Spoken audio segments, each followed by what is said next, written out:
Question number 1 part 4 4u की 2 plus में 8u, यानी सबसे पहले इसके शून्यक निकालेंगे हम। तो शून्यक निकालते हैं।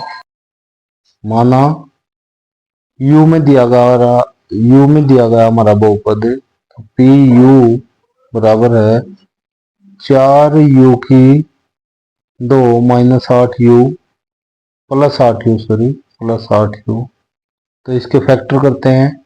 इसमें तीसरा पार्ट नहीं है, तो सिंपल है। इसके 4 और 8 से कॉमन आएगा 4, और u की 2 और u से कॉमन आ जाएगा u। 4u कॉमन आ गया तो यहाँ से u बच गया, प्लस में यहाँ से 4 दूनी 8, यानी 2 आ गया कॉमन। तो हमारे पास ये इसके टुकड़े हो गए, गुणनखंड हो गए। तो हम शून्यक निकालने के लिए क्या करेंगे, शून्यक निकालने के लिए पी यू बराबर 0 के बराबर रखेंगे इसको, यानी 4u ब्रैकेट u प्लस 2 बराबर है 0। या तो 4u 0 है या ये 0 है। तो 4u बराबर है 0, तो यहाँ से u बराबर 0/4, यानी u बराबर क्या आ गया 0। यदि u प्लस 2 बराबर है 0, u बराबर है -2, तो यहाँ से u की वैल्यू -2 आती है। तो पी यू के शून्यक बन गए हमारे पास। पी यू के शून्यक यहाँ आएंगे हमारे पास, एक तो 0 हो गया, एक है -2 होगा। इस प्रकार ये इसके शून्यक बन गए। जांच करेंगे। जांच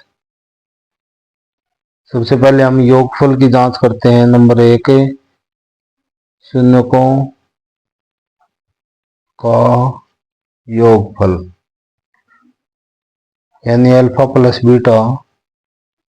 ये फार्मूला बनता हमारे पास -b/a अल्फा प्लस बीटा, यानी इन दोनों को जोड़ देंगे। 0 प्लस ब्रैकेट -2, यहाँ पर -b की वैल्यू रखेंगे ऊपर से। b जो u के साथ है वो b होता है, यानी 8, और a की वैल्यू 4 है। b की 8, a की 4। तो b की 8, a की 4, 4 एकम 4, 4 दूनी 8 है। यहाँ -2 को 0 में ऐड करेंगे तो -2 आएगा, बराबर इधर से भी क्या बनता -2। तो इस प्रकार योगफल की हम जांच निकाल पाए, दोनों बराबर आ गए हमारे पास साइडें।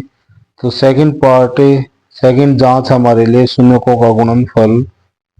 शून्यकों का गुणनफल, शून्यकों का गुणनफल हमारे पास अल्फा गुणा में बीटा, यानी ये फार्मूला होता है c/a। तो अल्फा प्लस बीटा, यानी 0 गुणा में माइनस को मैं ब्रैकेट से लेता हूँ -2।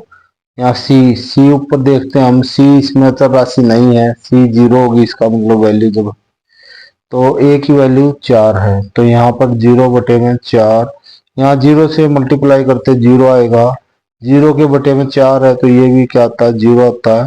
इस प्रकार हम गुणनफल को भी जांच कर पाए, दोनों साइडें क्या आ गई बराबर आ गई। तो हमें शून्यकों और गुणांकों के बीच में इसकी सत्यता को सिद्ध कर पाते हैं। नेक्स्ट 5th पार्ट हमारे पास है। इसको हमें टी में दिया गया बहुपद, तो पी टी से नोट कर लेते हैं। ये बराबर है टी की 2 माइनस 15 हमारे पास है। तो इसके भी टुकड़े करने हैं। तो ये a की 2 माइनस b की 2 हमारे पास एक है, इस रोशनी का दिखाई दे रही है हमें। तो इसको 2 बनाएंगे। 2 कैसे बनाएंगे, इसका वर्गमूल लेके इसका स्क्वायर कर देंगे। अब यहाँ पर a की 2 माइनस b की 2 का फार्मूला लग जाएगा। वो क्या होता है, a की 2 माइनस b की 2 बराबर है a प्लस b गुणा में a माइनस b। तो ये लगा देंगे यहाँ। तो ये t प्लस वर्गमूल 15, और यहाँ पर बन गया t माइनस वर्गमूल 15। तो इस प्रकार इसके गुणनखंड हो गए पी टी के। तो शून्यक निकालने के लिए, शून्यक निकालने के लिए पी टी बराबर है 0 रख देंगे हम। तो t प्लस वर्गमूल 15 गुणा में टी माइनस वर्गमूल 15 बराबर है 0। या तो ये 0 है या ये 0 है। जब ये 0 लेते हम टी प्लस वर्गमूल 15 बराबर 0, तो यहाँ टी की वैल्यू आती है माइनस वर्गमूल 15। यदि हम इसको 0 लेते हैं, टी माइनस वर्गमूल 15 बराबर 0, यहाँ से टी की वैल्यू आती है हमारे पास वर्गमूल 15। इस प्रकार पी टी के शून्य का हमारे पास आ गए माइनस वर्गमूल 15 प्लस कोमा प्लस वर्गमूल 15। ये दो शून्यक बन गए हमारे पास। तो जांच करते हैं हम।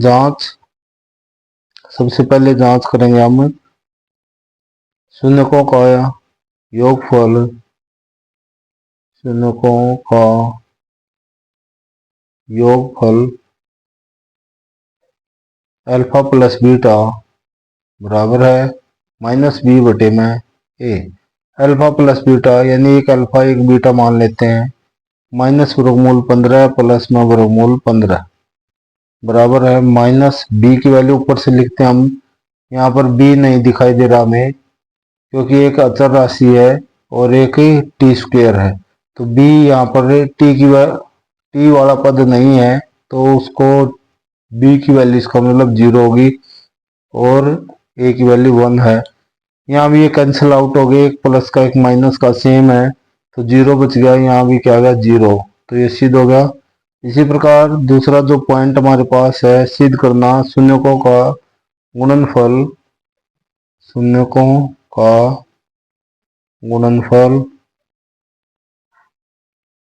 गुणनफल अल्फा गुणा में बीटा बराबर होता है सी बटे ए। तो इनको गुणा करना है, माइनस वर्गमूल 15 गुणा में वर्गमूल 15 बराबर है, तो सी की वैल्यू हमारे पास 15 थी, यहाँ पर 15 और ए की वैल्यू ए है।